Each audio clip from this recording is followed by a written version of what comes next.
So this tour is with Godsmack. Yep. Recently, you were out with Five Finger Death Punch. You do a lot of these great co-headlining things. Yep. Name a band that you would love to tour with that you have yet to tour with. A band that we would like to tour with that we haven't toured with right now.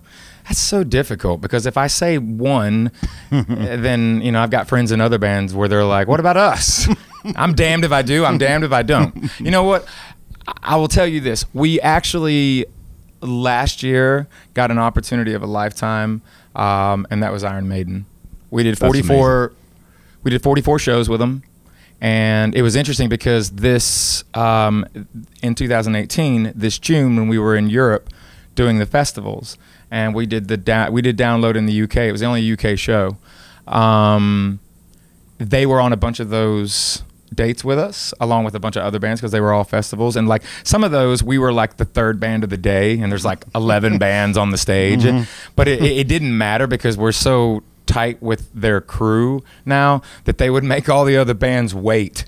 And so they would give us, like, when we're only supposed to have like 5 feet of deck, if they were the headliner on that stage, we'd get like 35 feet. And they'd be like, everybody stop, let Shinedown go, and then when Shinedown's done, then you can come on. And that just, I think it came from the fact that we did those shows last year together. That was a really eye-opening experience too, because this is a band that has a 40-year career, and they play stadiums.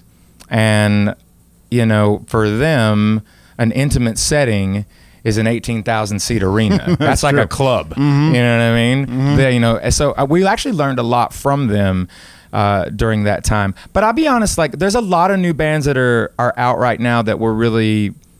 It's nice to see the integrity of the music not getting pigeonholed in regards to just rock and roll. I think there's a lot of different dynamics. You've heard me say this before. I don't look at rock and roll as a genre. I look at rock and roll as a way of life.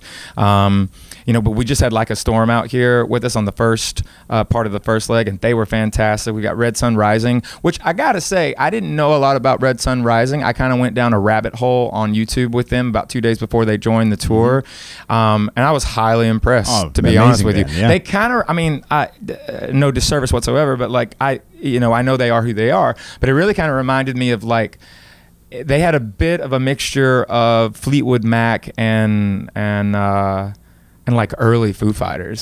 So it was a cool sound. So yeah, I mean, with bands that are out there, with bands that are touring, we're happy to play with anybody that wants to play with us.